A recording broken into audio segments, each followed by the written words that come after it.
Howdy, Ma. How's it going? I was watching your recent video about Job, and I guess you might say I felt led to respond. I feel I should start out by explaining that technically I'm an atheist, my wife as well, but we're both the types of atheists that have a lot of reverence for, spirituality, religions, especially Christianity, Judaism. We are often known for quoting verses and things of the sort. So, we're definitely not your typical God-hating atheist. I used to be one back in the day, and she kind of was. But, you mellow it out over time. You learn to, bury hatreds and things like that and become a better person, hopefully.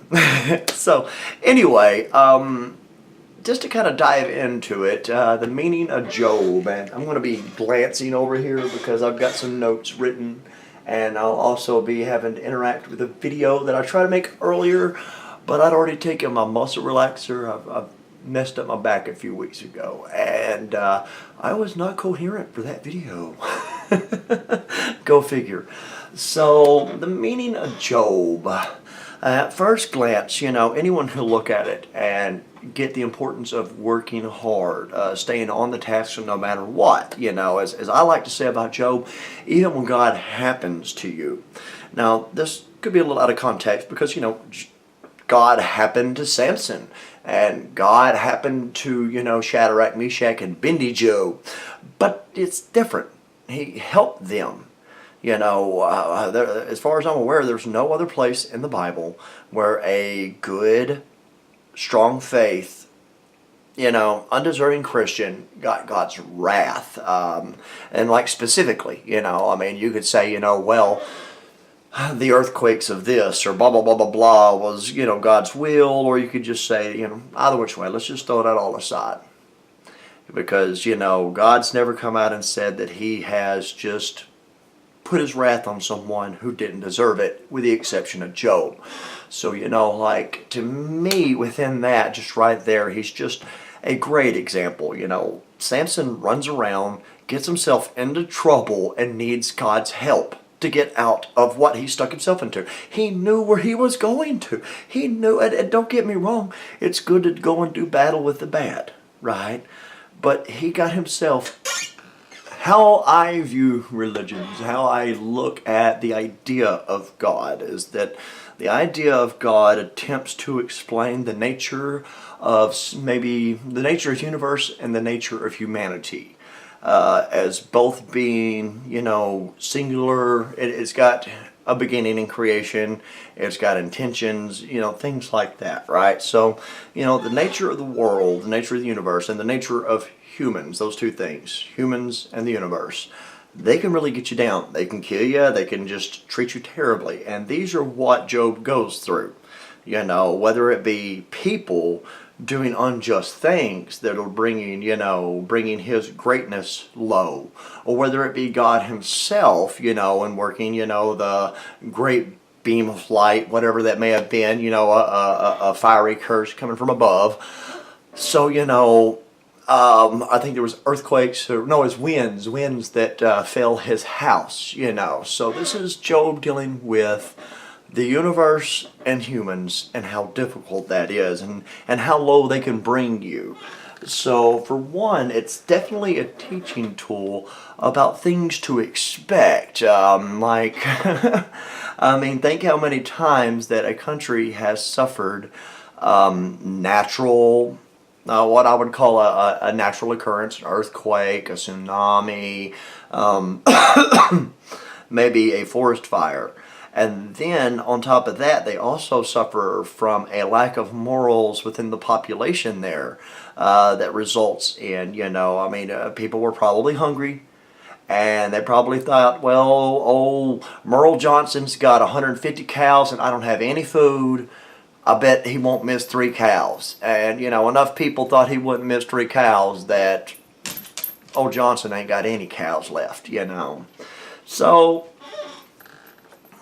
that's part of what I think it's dealing with. And then I think the deepest meaning of it is what happens when you run into the end of your faith. Peterson sort of reinforced this one with me.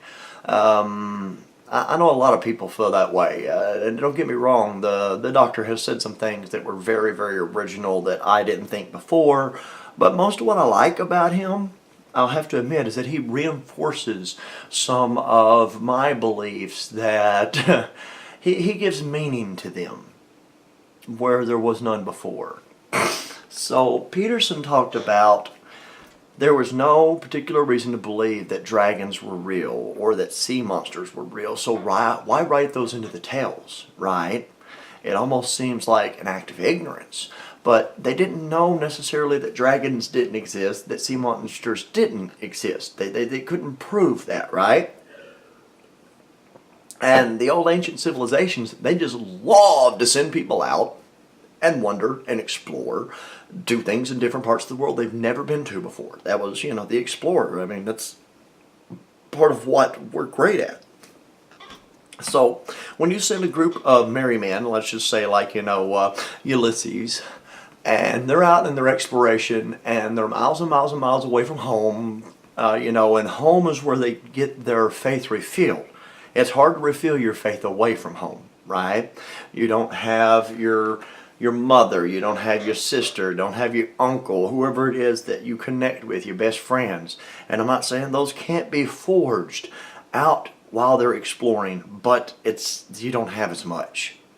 Your ability to refill on faith rests upon your ability to return to the civilization that helped you create your faith in the first place. This is why I think it was important that Jesus went back to Israel.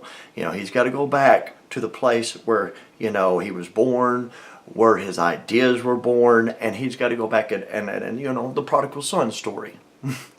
I'm sure you catch what I mean there. So,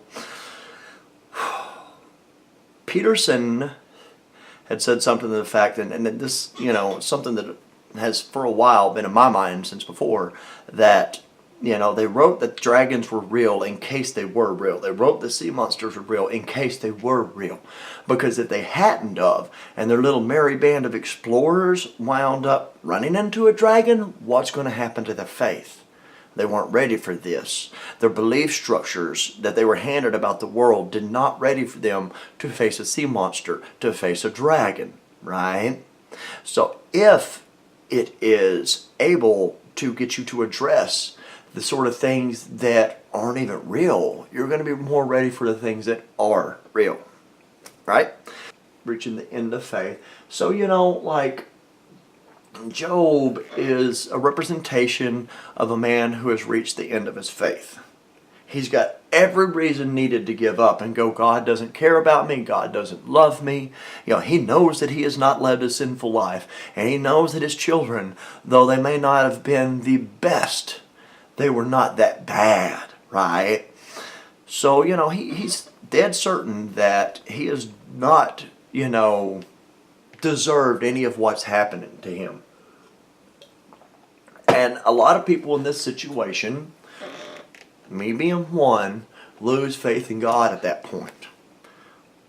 Okay, and this is something that I, as I guess I like to call myself a secular Judeo-Christian. It's something I try to instill with Christians today that I deal with, so that they're not in the spot that I'm at. I think it's beautiful that they remain within their belief systems. I struggle to maintain their belief systems in my mind, even though, I don't necessarily believe. Yeah, so there is a way that I really like to view not just the Bible, but almost any works. I would say not as an exact claim, okay? This is one of those, I guess, sort of Peterson-like claims, right? But the tenets of socialism and capitalism have been there since the beginning. You could look at the story of Cain and Abel. That's definitely got some of the morals that we teach from capitalism, socialism. Don't covet. Just because, so we say God has chosen to provide more, give more, bless more to one doesn't mean that you should go out and kill your brother. You know, and then let's see here. Like you step into Job, okay? Job, to me, let's just say that you've got maybe today a crusty corporate man, or you've got, say, you know, one of the systems that would have been imperative to holding, you know, civilizations together, say medieval before, you know, like let's just say the somebody running sanitation in the ancient worlds, you know, whatever it may be, whatever systems that are needed to run. So, you know, if you look at Job as being a part of society instead of just being an intricate single man, you start to see, you know, where if Job fails, how easily are everyone else around him going to fail? You know, he didn't lose faith. He didn't stop even when he had every reason to stop. Even whenever there for a bit, it seemed like God was taunting him to give up. You know, right at the end, right before he turns around and lets Job's friends know, hey, listen, you're the wicked ones, right? So,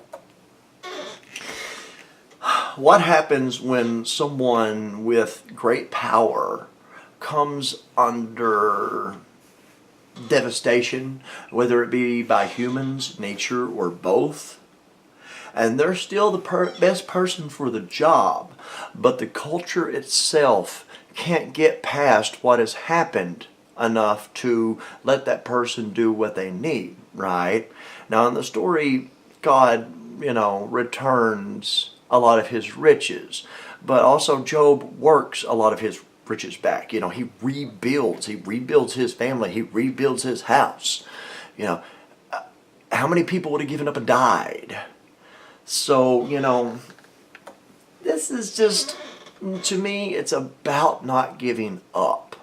No matter what, even if you feel like God's against you, you don't give up. So, like, you could plug even Jeff Bezos in there, right? Now, I'm not a Bezos fan. I think he's done some good things, and I think he's done some bad things. And he's, you know, overall, he's built a great system, a system that works. And you know, I can respect that, without a doubt. Now, I've read that his wife is planning a divorce, and she's wanting half the company. How does that affect all of us, right? Because, I mean, in this analogy, I'm looking at myself as one of Job's 7 children, 7 boys, right? I'm a representation of one of those 7 boys. My wife be representation of one of the 3 girls. What does that mean for us when someone who has great power is not spiritually attuned enough to keep their personal problems from seeping out into the world? I believe if Jeff Bezos may have read the Bible a little better, you know, he may have made a few better decisions when it comes to his marriage. May have included marrying a different person, being better to his wife, being more understanding so that he could teach his wife to be better to him. I'm not trying to lay any blame on anyone, just, you know, there's probably lots of routes they could have gone. But anyway, I digress. I think I've kind of made my point about a lot of the different meanings that you can find in Job. Now, I want to dive into, yeah, there we go, 2 other stories that Christians like to avoid. One, I believe it's Judges 19, could be Judges 20. I should look this one up. It's the story of the concubine, the priest, and the father. Kind of just summarize it. A priest picked up a concubine. She lived in a town which was rancidly horrid. It was sort of a Sodom and Gomorrah kind of town. I know a lot of people, and I'm not saying that Christianity is necessarily the most friendly thing to homosexuals, but a lot of people point to Sodom and Gomorrah and be like, that's about gays, that's about gays. No, that's about a civilization at what I call level 0, base 0, right? They are so far down that they have groups of what would easily be described as actual toxic males running around and raping anything they please. That's what Sodom and Gomorrah is about. These feminists think they're so modern, and really, Sodom and Gomorrah, Judges, they talk about these differences that your average, modern feminist today think is like breaking new grounds. But, the left always likes new. So, anyway, so the priest marries the concubine, and she leaves where she lives, and she goes to live with the priest. And then she decides that she's not happy with that, so she runs away from the priest, right, who was living in an area in which mass rape was not going on. And she goes back to an area in which mass rape is going on, and she gets raped and killed. She nearly gets the priest raped and killed. Now, is it necessarily all her fault? No. It's the fault of the man who was doing the raping and the killing. But she willingly walked into that situation. Watch where you are. Watch what you do. Be careful where you go. Because rule of law is scarce. That's what Judges, I believe it's 19, means to me. Most atheists would say that it means that the priest has, and the men have the right to do that to women. But they don't understand how to read the scriptures, and most importantly, how to measure the morality that was brought about by Judaism or Christianity as compared to what I like to refer to as, level zero, base zero civilizations. Now you've also got slavery. Actually, before we get into slavery, let's do a little bit on the different levels of civilizations. I give 3 categorizations, and they are based upon the Bible. You got base zero, which is the world before Judaism, right? Through maybe the atheist view, people got so good at creating morals that they were able to make Judaism, which made the world a better place. Through the Christian view, humans finally became moral enough to receive God's word. And at least that's how I know Christians to explain that. So, base zero, level zero, you've got men running around, raping and doing as they please.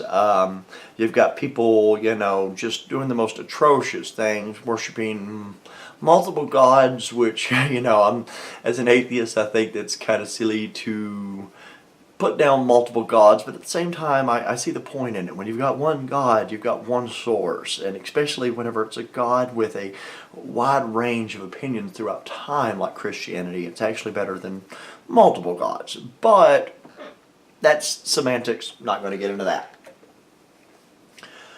So a level 1 civilization is, Judaism. You've got rule of law. You've got, the earliest forms of feminism, which is, creating laws to protect women.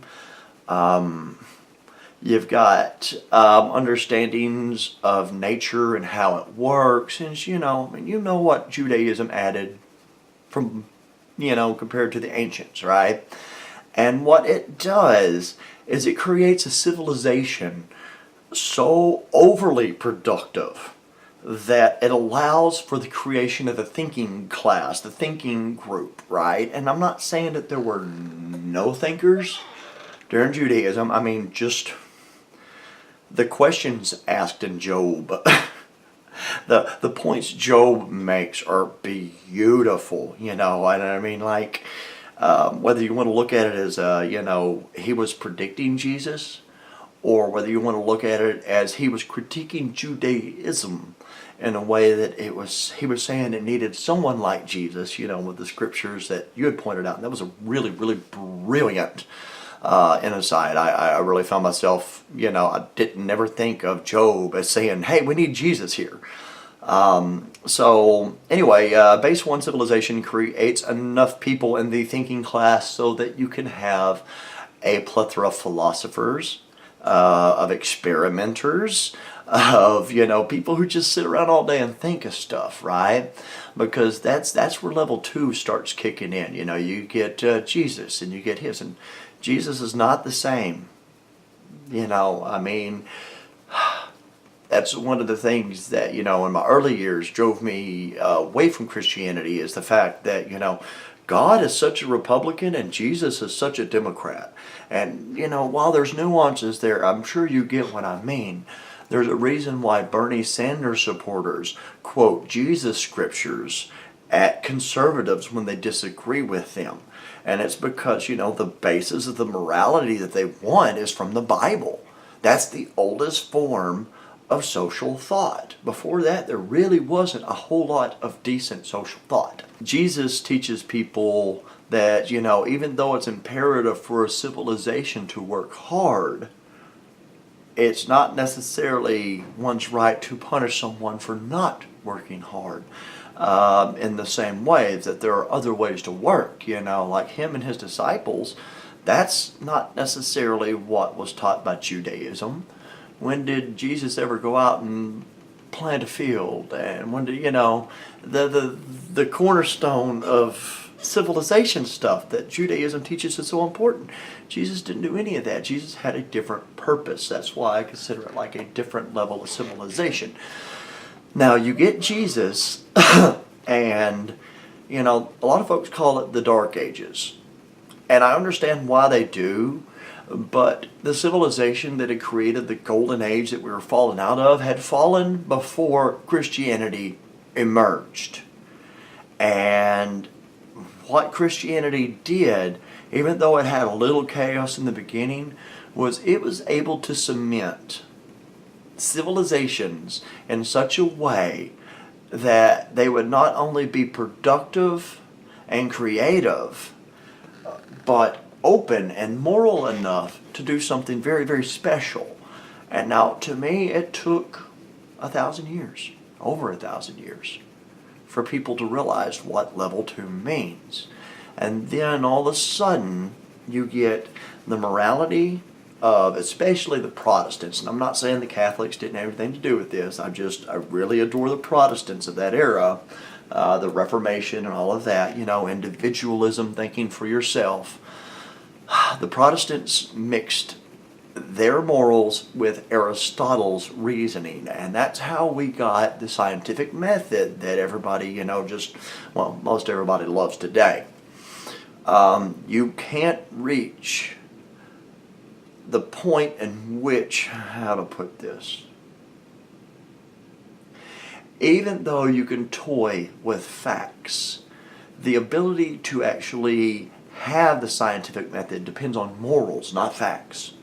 You have to be moral enough to shave your beliefs with the razor of the method. That's hard to do, right? And there's not another belief structure out there before Christianity that really learned to do that like Christianity did.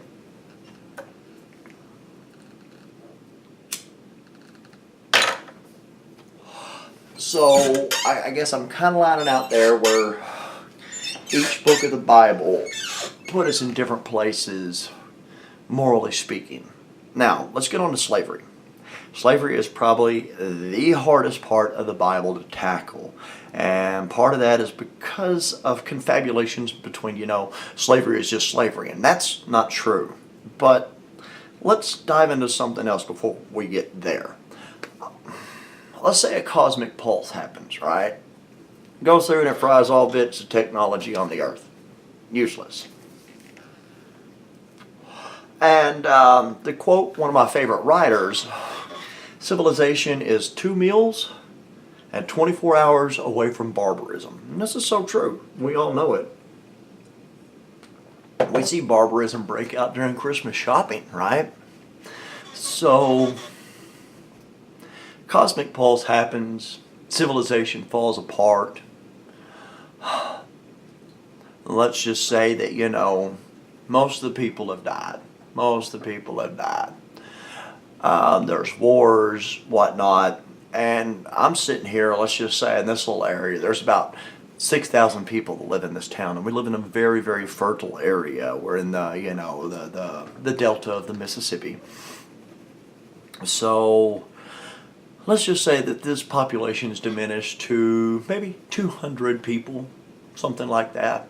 Now let's say that those 200 people, the majority of them, morally and mentally, have reverted to a base zero civilization. They're not the same as we are today. They're acting more on animal instincts. They're probably more likely to take food and not care.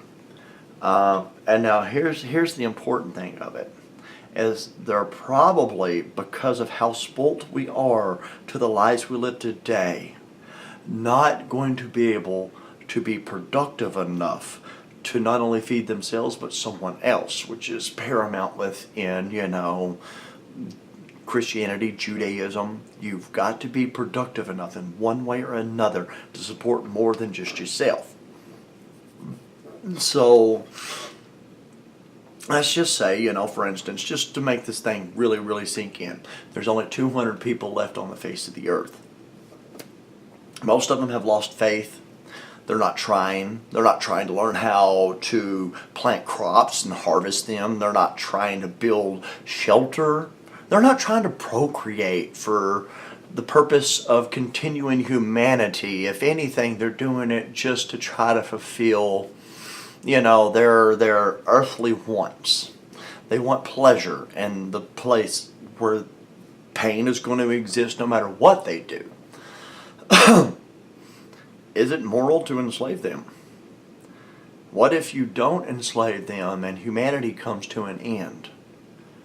You need a certain number of people for humanity to continue. I think once we get down to below 32, I think it's 32, we'll start seeing we'll probably just die if there's only 32 humans on the face of the earth. So, the moral thing to do, if you cannot get them to take care of themselves, is to force them to take care of themselves. Now, it's the moral thing to do for the idea of civilization, to rebuild it, to try to reach, level 1 again. But it's also imperative to do because, the children are not going to be born with the same mindset as the adults. You're going to need to separate them in some cases. The adults are going to see the world as hell because they're so spoiled. And the children, if taught correctly, can see this as the world we have to deal with today. So, I could justify, and you might think I'm wrong here, but I could justify enslaving people, making them grow food, making them have sex as I see fit, to have babies as I see fit. Now, does this make me necessarily perfect, the most moral person in the world? No. But there's only so many ways that you can grow out of such a situation. Would there be a time in which, let's just say, probably not in my lifetime, but let's just say that the idea that I spread, the enslaving, the forced procreation, the forced farming, the forced house building, and building of aqueducts and things like this, right? There will come a time in which, after generations maybe, the youth start to see things more like that. And there's less of a need of an authoritarian figure forcing this. And that, to me, is where, level 1 starts. Because, in level 1, you start seeing less enforcement of this is how you're supposed to be, and more talking about this is what will happen if you do this. If you're hardworking and you're productive, you will prosper.